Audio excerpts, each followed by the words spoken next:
Good afternoon, everybody. Welcome to the Badminton Serve Where We serve you. Sorry, I'm reading off the mobile phone because I've got a lot of questions from our viewers and fans. We just wanted to give a very, very special welcome to a very familiar face in the badminton world.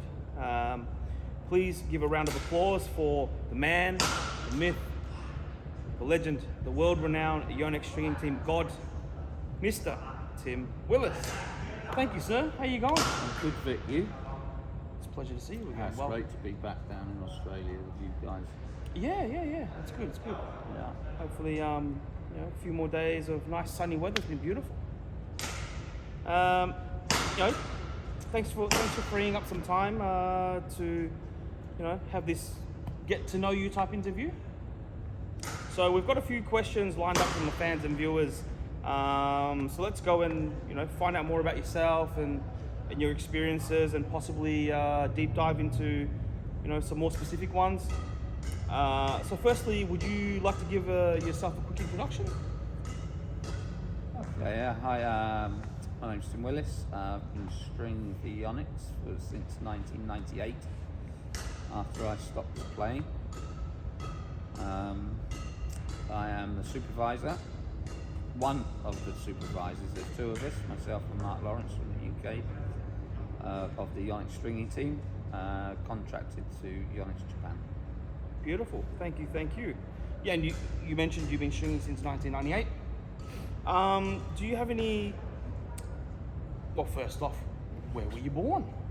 Well, I was born in a small town called Bolton in Hampshire, in England, about 50 miles from London. Miles, kilometres? Kilometres, about 70 kilometres. Okay. 5. And what age did you start playing badminton? I was 5 years old when my father decided that I should play badminton. Oh wow, 5. No, okay. I was 5, yeah. Nice. And did you start off as a singles, doubles?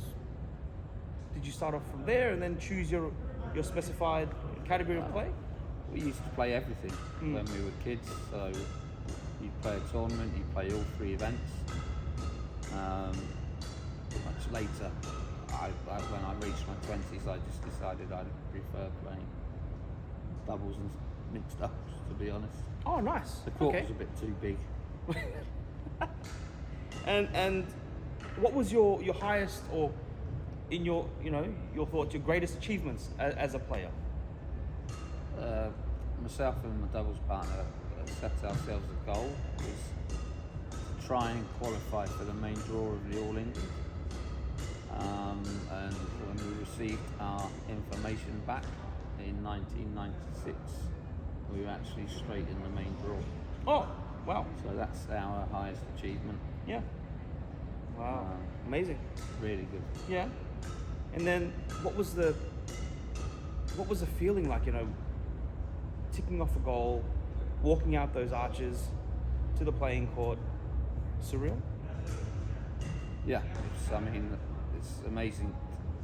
Obviously the level of players is these international players is so high, but when you feel the arena is huge.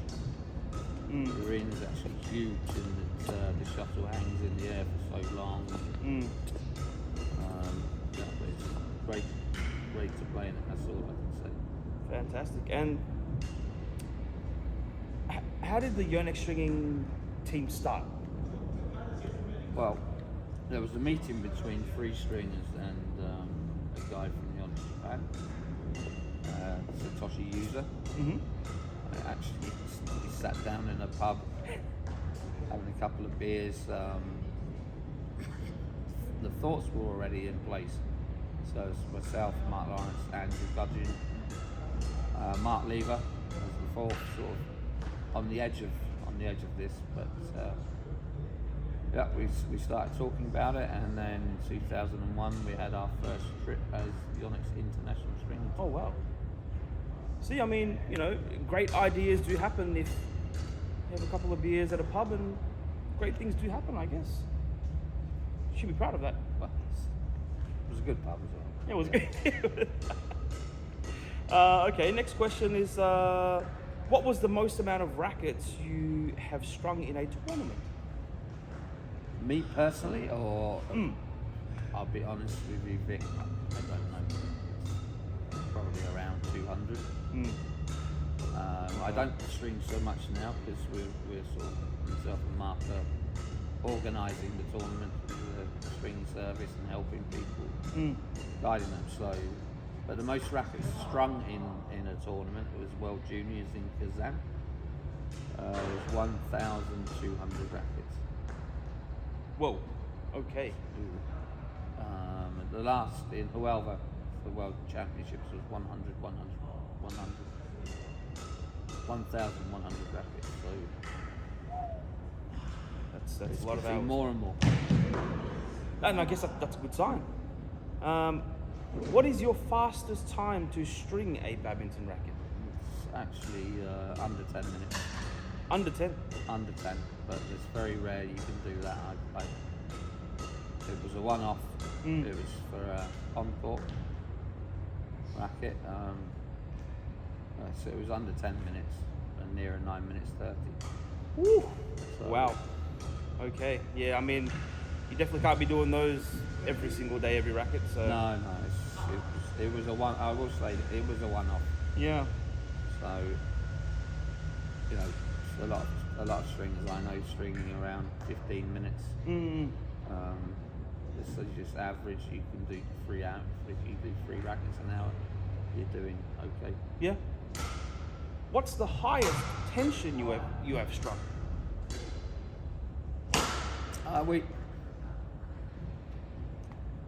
We did a little test on a racket, and the tension was actually 44, 40 on the main strings, 44 on the cross strings.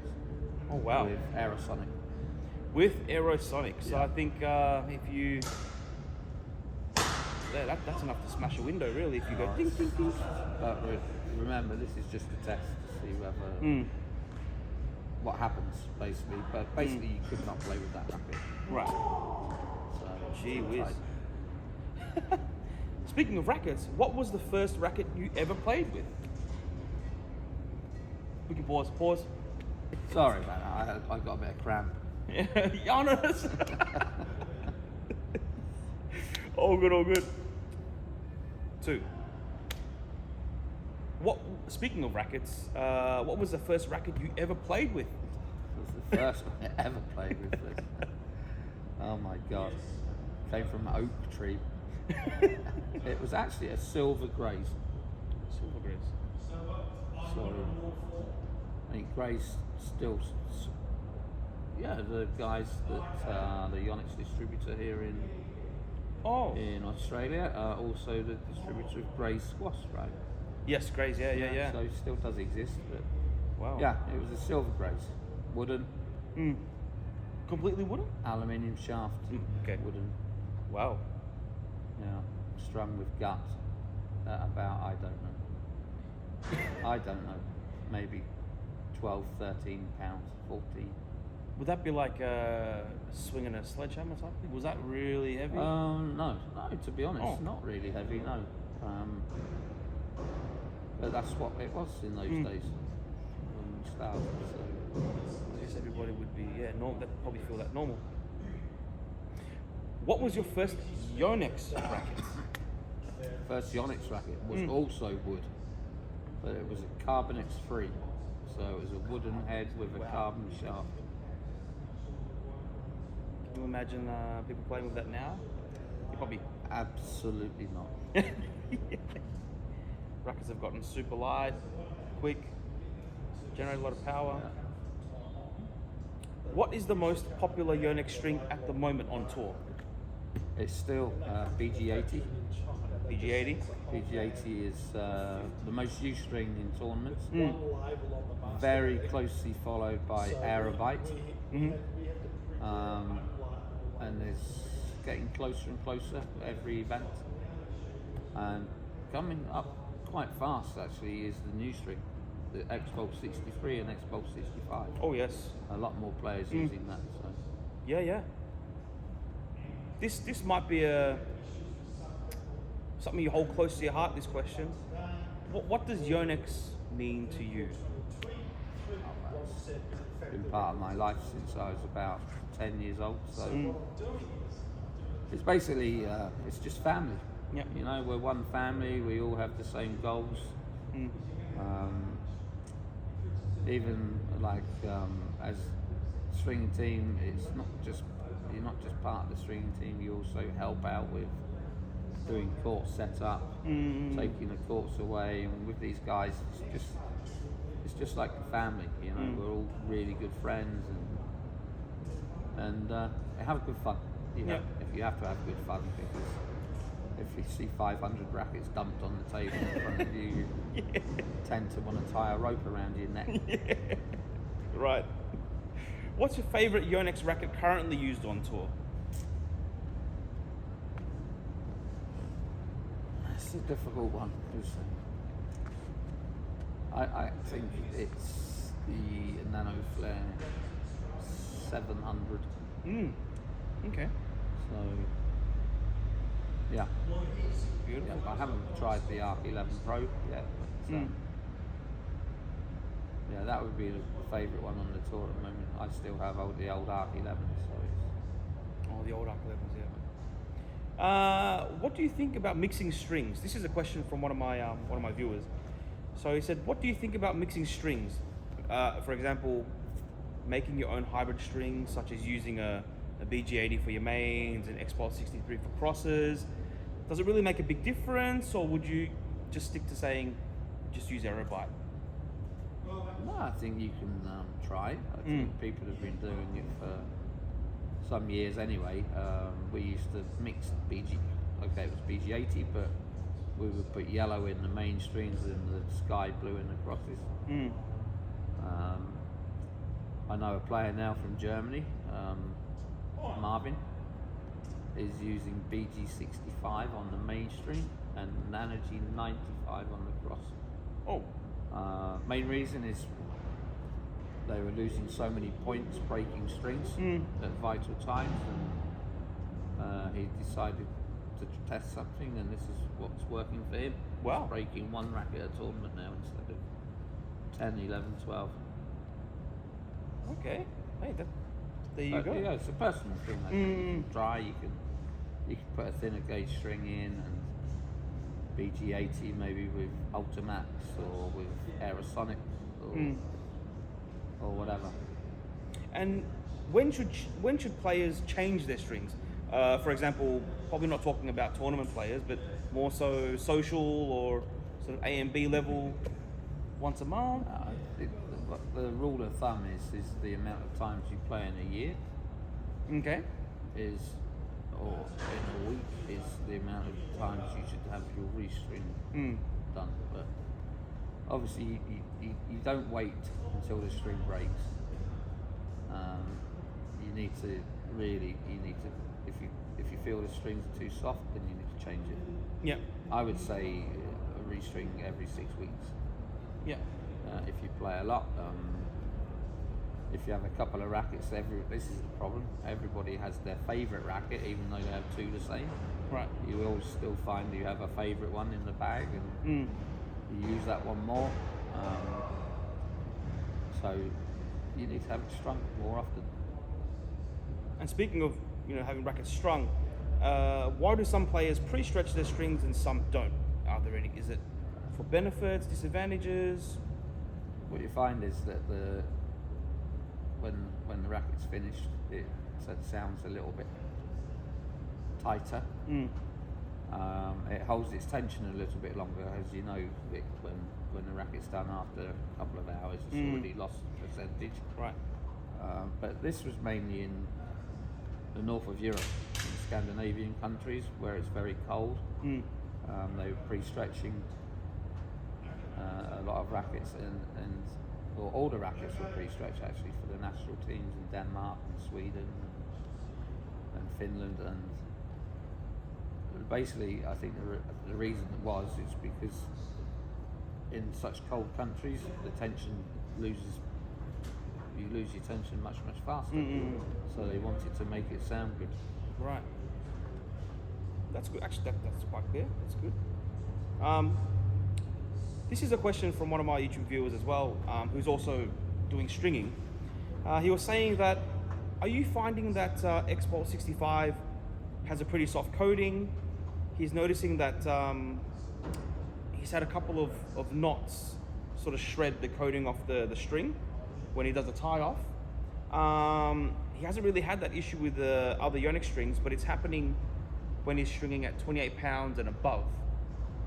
Would that be... I haven't experienced anything with the X-Bolt 65. Yes, it is a bit softer, but I think this is a big problem we've had throughout the world with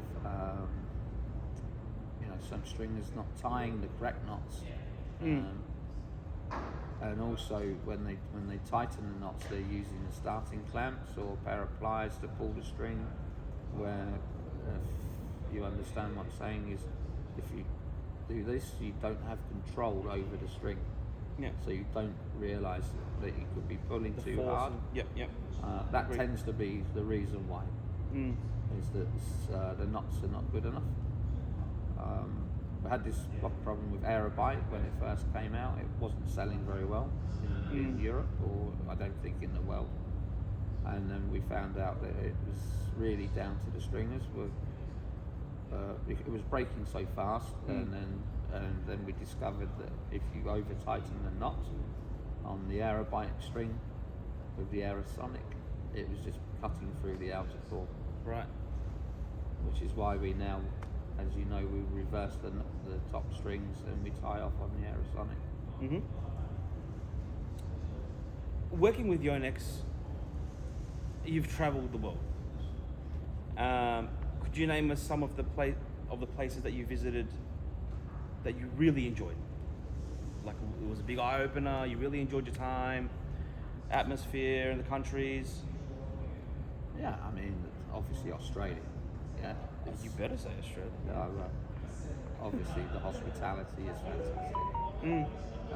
I think everywhere, you know, China's different. It's a different, you know, it's a different culture. And getting used to the food is a bit different. So because sometimes you don't know what's on the plate. Yeah. But I mean, I really enjoy Malaysia. I just happened to be a month ago. I was in Jakarta for the first time. Hospitality-wise, is the people so nice. So I prefer these countries. UAE is good. It's just, you know, if you have nice people. Yeah, Indonesia and here. Yeah. You know, France is also, for me, is one of the best tournaments in the world. So Wow. French Open is fantastic. Good crowd? Loud crowd there? Good crowd? Oh, loud crowd. Yeah, I think they're as loud as Astoria. Oh, wow. So, Wow. Okay. So, very good stadium. But unfortunately, it's not at the stadium anymore. It's moving. Okay. On the topic of, you know, visiting countries, this is going to be a very, very tough question for you. Who has the best beer? Well, Well, yes. I have to say, I've tasted a few beers.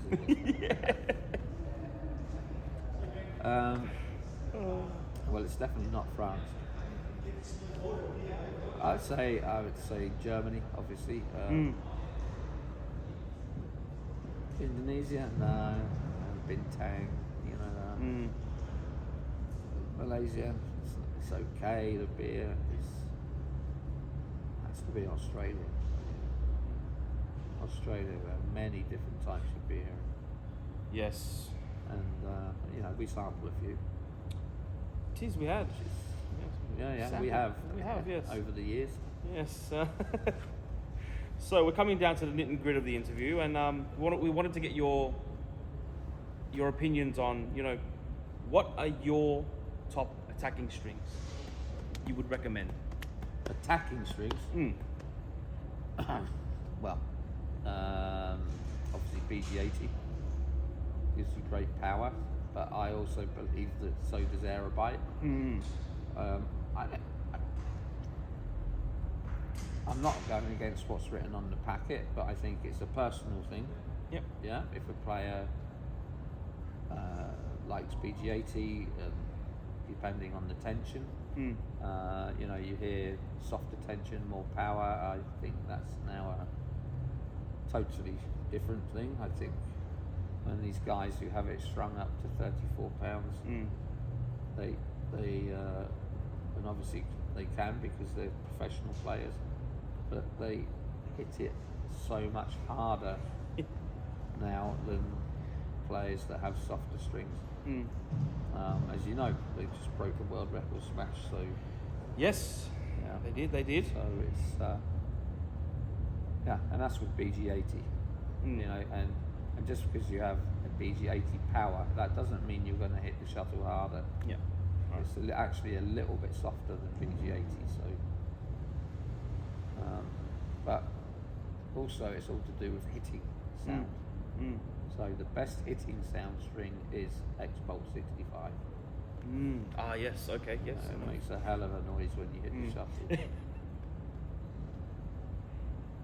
So that's the attacking strings. What are your opinions, or what are your top durability strings? Obviously you have your thicker strings like BG65, 65 Ti. They're very good. Nano G95. They're the durable strings. If you don't really like the feel of 65, you can just try a higher tension. You know, and but there's a lot of players still using BG65 on the circuit. Yeah. Not all YONEX players, but very, very good players, I would say. And if someone was to say, "Oh, could you recommend me a string that would give me control type strings?" Would that sort of Aerobyte even get control with 80? This is once again a personal thing, you know. Look, I think what you tend to find is that the players in the country, whatever the country brings in as stock to their distribution, that's what the players tend to use. So, for instance, in Thailand, they were all using BG65. Now, a lot of them are using BG65 Ti. Okay. Yeah, a couple of the national players, the mixed doubles, they're using Aerobyte Boost, but it's mainly in Thailand. It's mainly BG65 Ti. Right. Because we persuaded them the hitting sound was better. So it's pretty much the players use whatever gets brought in. I think the players, they're persuaded to use what the country's distributor brings in. Like France is BG80 white. Right. Before you didn't see yellow there. Now you have some yellow, but the players are not using so much. And Germany is the same, as more BG80 white than BG80 yellow, whereas Scandinavia was always BG80 yellow. Wow. And that's because that's what the distributor was bringing into the country. And I get this question a bit. Are there differences in colors? For example, Ultimaxes, they have a big array: red, black, green, yellow, and they're saying that black snaps the quickest, this color feels that way, that color feels that way. Is there any differences in color? According to the string factory, no, there's no difference. I personally believe there's a bit of difference between the yellow and the white string.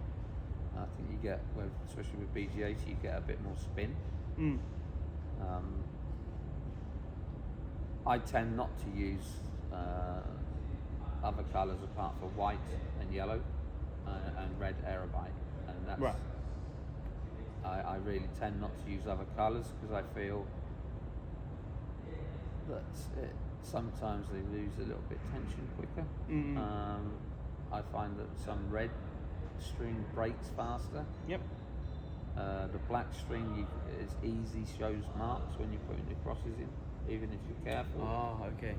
Yeah, so I really tend not to use any other colours apart from white and yellow, and the only red string I will use is Aerobite. Yep. And that's just okay. Well, Just seems to play better. yeah. The way you speak with Carolina. Carolina Marin, in Thailand they only had green Aerobite. Oh. She said it felt totally different to Wow. playing with the red, and I think the red is a little more sticky. Yeah, so yeah, she came and begged me to change the strings. What are some tips or encouraging words for stringers out there who you know want to follow your footsteps to become a maybe not a world-renowned but a professional stringer? Like any words, any tips? Basically, is don't rush the job. You hear these people, yeah, I can string 4 rackets an hour, Yes. At home, I'm a home stringer, on a drop weight machine or whatever. Yeah. First of all, you do need to buy a half decent machine. Yeah. Yeah, I'm not saying you have to buy a YONEX machine, but in my opinion, they are. Since they brought out the ES5 Pro, Yep. the machines have been untouchable. Wow. Really. Now we have the PS 9.0, the PS 8.0. It's yes, they're expensive, but you very rarely see a second-hand YONEX machine for sale. That is very It's true. a big question that's asked all the time. Yeah. Can I buy one second-hand? Where can I buy one second-hand? The answer is you cannot. That is true. Okay, it's very, very rare to find Yeah. one. The people that do, they're very lucky. Very lucky because they're such good machines. Yeah. They'll last a lifetime. Yeah. Yeah. Speaking of that, what is your best stringing machine? I mean, you've ever worked on. What's your go-to, your favorite? I still love my 5 Protec. Yeah. Yeah. Mainly because when I was doing a lot of tournaments off my own back, very portable, easy to take apart, easy to clean, easy to put together. But I am lucky enough to have a PS 9.0, Beautiful. and it's a great machine. It's just not a machine for chucking in the back of your car and taking to an Lugging event. it around. Whereas the new 8.0, you can just take the top, you can put it on the table if you want to. Yeah. It's much lighter. It's a very good machine as well. Just very difficult to get hold of them at the moment. Yeah. Right. There's a lot of demand for them. So but they're very good machines, without a doubt. And what's your next steps now after Oz Open? Are you heading off to any other tournaments? Yeah, I'm going home for a few days with my dogs. Oh, beautiful, beautiful. Yeah, so I can have a bit of time with them, and my wife, of course. Yes, we need to, Yeah, I have to talk to her once. Yeah. So My editor's part out. a bit of time with the family, and then I'm driving down to Copenhagen Oh, from home with my machine in the back of the car to the World Championships. how long does that take? It's 6 hours drive. So Okay. not too bad. Yeah, 6 hours. Halfway from here to Melbourne-ish. Too bad from where we live in Sweden, so it's okay. Driving down there, and then World Champs, and after that chaos starts. It's just going crazy because it's Olympic year, so all the tournaments are rammed, they're all on top of each other. But it's a good thing that we're back, because when the pandemic started, none of us were stringing and none of us were working together. You didn't see your friends for 18 months. Yeah. Even when you did go, you didn't see your friends because you were in a room at night time on your own. So, Jeez, that would have been tough. it was tough. Yeah. Thailand was very tough. we weren't even allowed to speak to the guy opposite in the corridor. So, Ooh. Drop the food off at the front door. yeah, man, off they went. 3 weeks of bento box. Well, we might have some bento now, actually. So that takes us to the end of the interview. You know, honestly, you're an inspiration to many, and you know, we all want to thank you so much for your time, and I hope that you enjoy the rest of your time here in Sydney, in Australia. So please give it up for the man, the myth, again, the legend, the world-renowned YONEX badminton stringer, Mr. Tim Willis. Thank you brother. very much, Vic. Pleasure.